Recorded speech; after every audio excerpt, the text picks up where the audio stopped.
Now today's topic is role of profit in business. What is the role of profit in business? यानी profit चाहिए ही क्यों business में? Because profit is the driving force which initiates, activates and sustains the efforts of the businessman.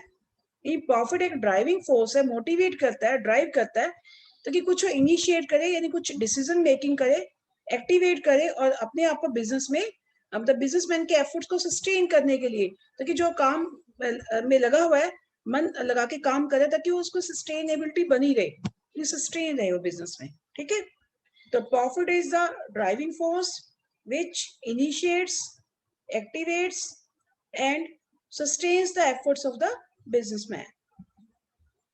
And second dot is it is a reward for risk bearing. यानी एक businessman risk क्यों लेता है, किसके लिए? प्रॉफिट के लिए. प्रॉफिट जो रिस्क लेने का रिवार्ड है. यानी कई बार क्वेश्चन आ जाता है explain profit is a reward for risk bearing, तो आपको role of profit in business ही लिखना है.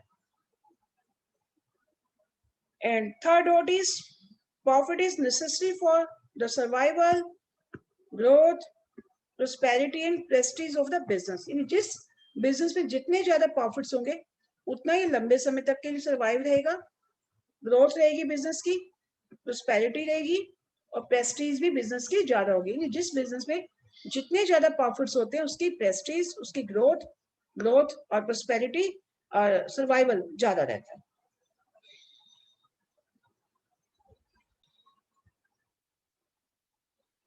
Profit making is essential in business due to the following reasons. ये प्रॉफिट का रोल क्या है, किस वजह से है? तो these are the 6 points. One is profit is a source of income, and second is profit is essential for growth and expansion. इसके बाद मैं इनकी एक्सप्लेनेशन आपको बताती हूँ.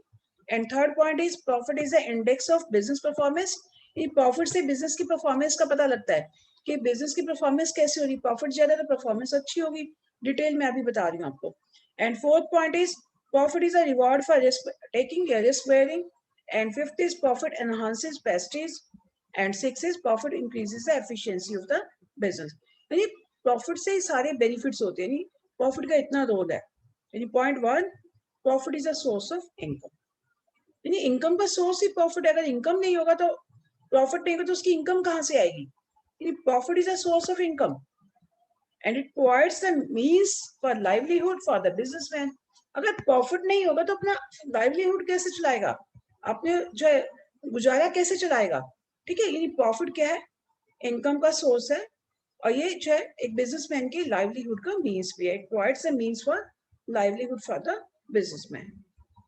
And nobody can undertake business activities without earning income to satisfy his needs. कोई भी person बिना इनकम के तो बिजनेस एक्टिविटीज करेगा ही नहीं. यानी अगर जहां पर इनकम नहीं है बिजनेस नहीं करेगा, छोड़ देगा, उस बिजनेस को क्विट कर देगा. यानी हर एक पर्सन को अपनी नीड्स को सेटिस्फाई करने के लिए इनकम चाहिए. और इनकम कहाँ से मिलती है? बिजनेस से. अगर बिजनेस में इनकम नहीं हो रही तो उस बिजनेस को क्विट कर देगा, उस बिजनेस को नहीं करेगा. ठीक है, nobody can undertake business activities without earning income to satisfy his needs.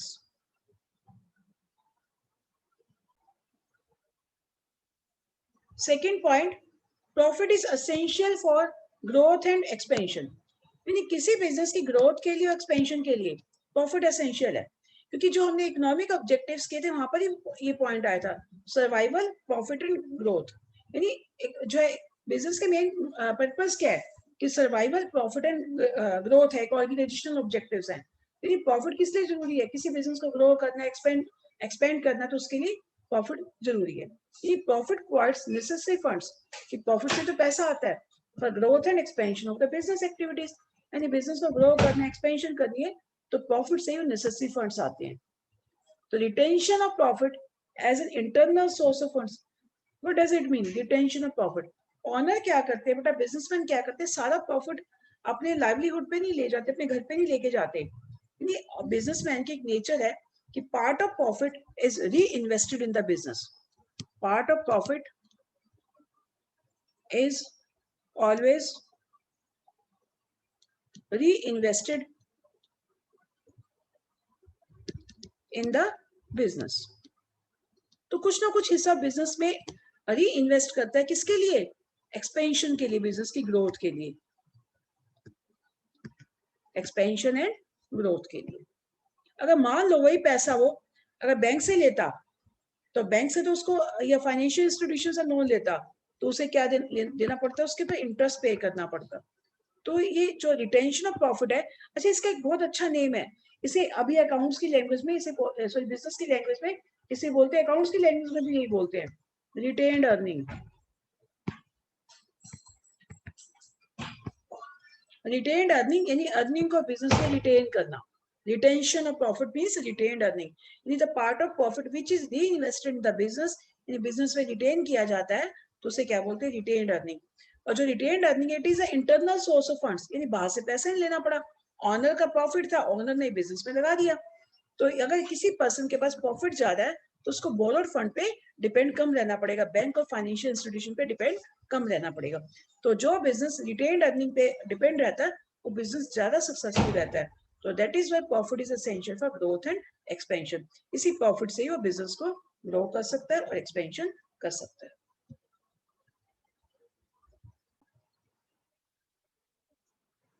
Third point is profit is the index of business performance. यानी प्रॉफिट एक बिजनेस की परफॉर्मेंस को इंडेक्स करता है, इंडेक्स है यानी इंडिकेट करता है कि अगर प्रॉफिट ज्यादा है मींस बिजनेस की परफॉर्मेंस अच्छी है, अगर प्रॉफिट कम है मींस बिजनेस अच्छा परफॉर्म नहीं कर रहा। यानी प्रॉफिट से ही पता लगता है कि बिजनेस कैसा चल रहा है। मतलब अगर किसी बिजनेस में प्रॉफिट ज्यादा है, तो उसे बाकी सब लोग भी डिसीजन ले लेते हैं, यानी ऑनर भी खुश रहेगा, उसे पता है कि चलो मैं इस बिजनेस में और पैसा लगा दूं तो और बेनिफिट है। तो बैंक जिसने उसको लोन दे रखा है वो भी खुश रहेगा कि प्रॉफिट है तो मुझे टाइमली इंटरेस्ट मिल जाएगा, और जो उसके एम्प्लॉइज होंगे बिजनेस के वो भी खुश होंगे, उन्हें पता है प्रॉफिट ज्यादा है तो मतलब हमें सैलरी प्रॉपर मिलती रहेगी। यानी profit is the index of business performance. The profit earning ability is considered to be the index of business success. यानी बिजनेस की सक्सेस किस पे डिपेंड करती है? प्रॉफिट अर्निंग पे। यानी बिजनेस उतना ही सक्सेसफुल होगा जितने उसके प्रॉफिट ज्यादा होंगे। More profit means more success, less profit means less success. तो it measures the performance of the business. तो प्रॉफिट ही बिजनेस की परफॉर्मेंस को मेजर करता है, and it is accepted as the yardsticks for the evaluation of the efficiency of those who manage the business. यानी ये क्या करता है कि जो बिजनेस को मैनेज करते हैं वो इवेल्युएट भी कर सकते हैं। क्या इवेल्युएट कर सकते हैं? कि उसकी परफॉर्मेंस कैसी है, एफिशिएंसी कैसी है। ठीक है, तो profit is the it is accepted as a yardstick for the evaluation of the efficiency of those who manage the business। यानी इससे हमें ये पता लगता है कि जो बिजनेस को मैनेज कर रहे हैं क्या वो एफिशिएंट है या नहीं है। अगर मोर प्रॉफिट हो रहा है तो उसके एम्प्लॉइज एफिशिएंट है, अगर प्रॉफिट अच्छा नहीं हो रहा। एफिशिएंट पता है क्या होता है बेटा? एफिशिएंट वो होता है कि टारगेट को कंप्लीट करना कम पैसों में। Efficiency means producing the target या completing the target with minimum cost, that is known as efficiency. तो इससे पता लग जाता है कि बिजनेस एफिशिएंट, जो बिजनेस को मैनेज करने वाले लोग हैं, more profit means more efficiency, less profit means less efficiency of the on the part of the members of the business. यानी profit is a reward for risk taking. Fourth point, इसका मतलब है ये है कि बिजनेस में risk लेने को क्यों तैयार होता है in return of profit?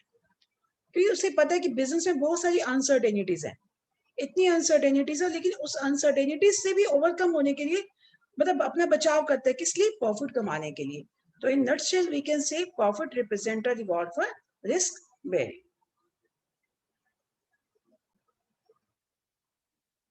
Now fifth point is profit enhances prestige। More profit means more Prestige.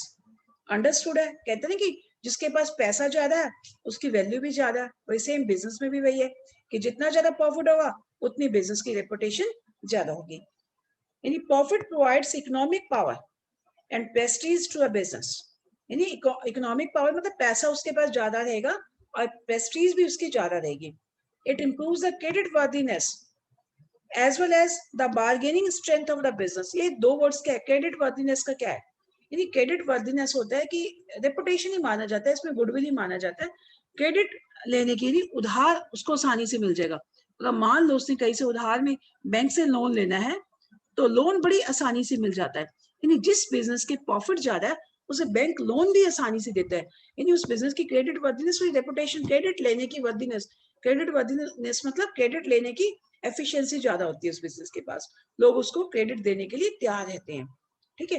As well as the bargaining strength of the business, यानी बिजनेस की बार्गेनिंग स्ट्रेंथ मतलब कंपटीशन में भी वो आगे निकलते हैं, कंपटीशन भी में भी वो जो है कम्पीट भी कर सकता है मार्केट में, जो उसके कॉम्पिटिटर्स है, जिस बिजनेस से प्रॉफिट ज्यादा है तो कम्पीट करने में भी आसानी रहती है।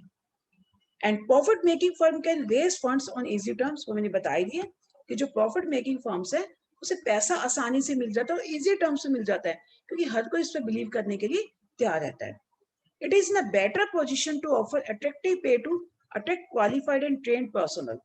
अब देखो इसमें बिजनेस क्या है, जितना ज्यादा प्रॉफिट होगा, अब वो बिजनेस इस पोजीशन में है कि वो क्वालिफाइड और ट्रेन पर्सनल को हायर करने के लिए ज्यादा सैलरी भी ऑफर, ज्यादा जो अट्रैक्टिव पे भी ऑफर कर सकता है, ज्यादा सैलरी भी ऑफर कर सकता है।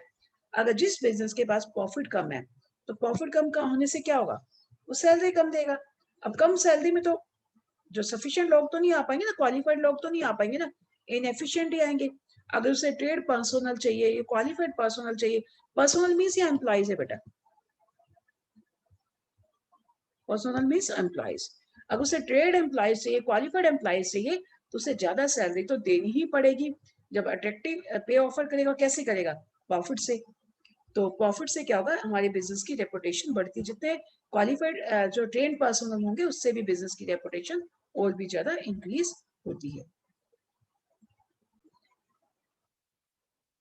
Now 6 point, last point is profit increases the efficiency of business, यानी प्रॉफिट से बिजनेस की एफिशिएंसी बढ़ती है। कैसे, good profit earning concerns, concerns means ये बिजनेस है बेटा, कोई भी बिजनेसेस जिनकी प्रॉफिट ज्यादा अच्छे हो रहे हैं are in a better position to pay good salaries and perk to employees, यानी वो अच्छी पोजीशन में होते हैं, अपने एम्प्लॉइज को अच्छी सैलरी देने की पोजीशन में होते हैं। पर्क मींस स्पेशल बेनिफिट्स, जैसे स्पेशल बेनिफिट्स क्या होते हैं, जैसे free education to their children, ठीक है,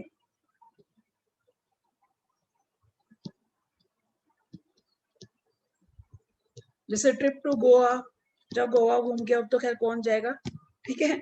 और इसके अलावा जो है और भी एग्जांपल दे सकते हो, जैसे लीव विद पे, तो जो बेनिफिट मिलते हैं, जैसे पीएफ भी एक इसका बेनिफिट है, प्रोविडेंट फंड, एम्प्लॉइज की ग्रेचुटी, ठीक है, ये भी एक बेनिफिट्स है जो कि एम्प्लॉइज को पर्क की, perk means benefits which are given to employees, ठीक है। जो गुड प्रॉफिट अर्निंग कंसर्न्स है are in a better position to pay good salaries and perk to employees. ऐसे बेनिफिट क्या होगा, जब अच्छी एम्प्लॉइज को सैलरी मिलती है तो क्या करेंगे, this will motivate the workers and they work hard for the business, जब जिसको सैलरी अच्छी मिली है तो काम भी ज्यादा करेंगे, तो इससे मोटिवेट होंगे वर्क हार्ड करने के लिए। उससे क्या होगा, जब बिजनेस में सभी लोग एफिशिएंटली मतलब मेहनत से काम कर रहे हैं तो उससे बिजनेस की एफिशिएंसी तो इम्प्रूव होगी ही होगी। This will improve overall efficiency of the business. Efficiency here means target production को पूरा करना विद मिनिमम कॉस्ट, पैसा भी कम लगना और टारगेट ऑब्जेक्टिव को भी अचीव करना, तो this is known as an efficiency. So these are the 6 points of role of profit in business.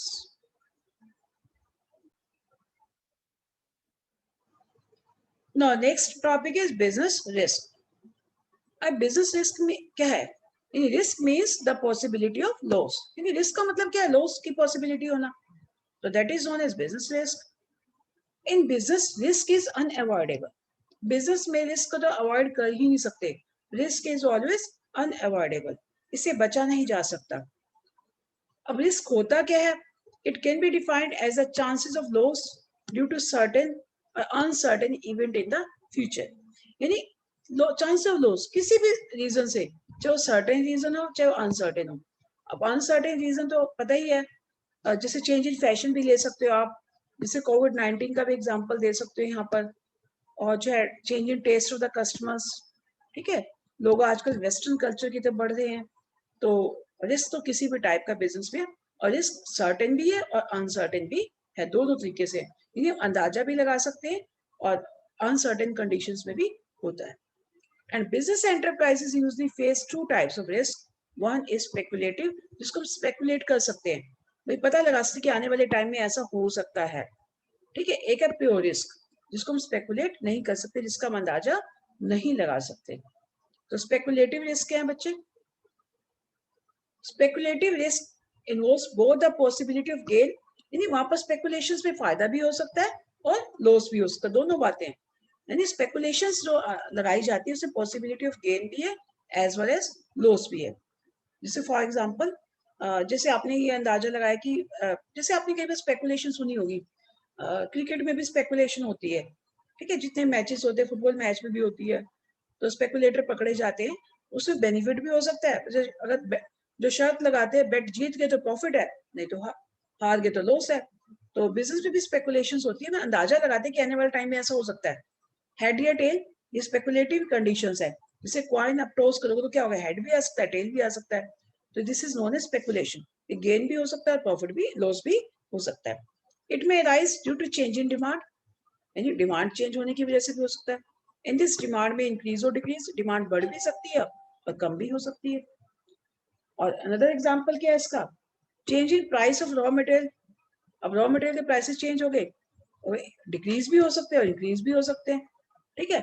अब इंक्रीज हो गए तो आपको लॉस होगा, ठीक है, अगर डिक्रीज हो गए तो आपको ठीक है बेनिफिट होगा।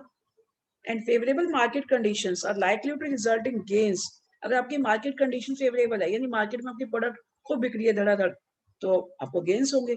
अगर वेयर एज अनफेवरेबल कंडीशंस है तो उसमें लॉस भी हो सकता है, ठीक है। आपकी प्रोडक्ट की मार्केट नहीं है तो वहां पर अनफेवरेबल कंडीशंस होगी, you have to suffer the loss in that condition.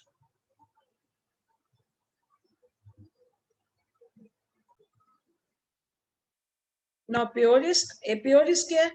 Pure risk involves only the possibility of loss or no loss. या लॉस होगा या नहीं होगा, दो पॉसिबिलिटीज है। वहां तो गेन की भी पॉसिबिलिटी है, स्पेकुलेटिव में प्रॉफिट भी हो सकता है। जैसे change in demand, change in demand, अगर आपके प्रोडक्ट की डिमांड बढ़ गई है तो प्रॉफिट होगा, आपको गेन होगा। अगर डिमांड कम होगी, मतलब लोग खरीदने वाले नहीं है, तो लॉस होगा। बट प्योर इसमें या तो पॉसिबिलिटी ऑफ लॉस है या लॉस होगा या नहीं होगा, मतलब ये है इसमें। ये चांसेस ऑफ फायर, फायर होगी तो लॉस होगा, नहीं होगी तो नहीं होगा, set etcetera. These are the examples of pure risk. So today you have to revise the meaning of business risk and the types of business risk, and tomorrow we will do the next topic, nature of business risk. Thank you and have a nice day, beta.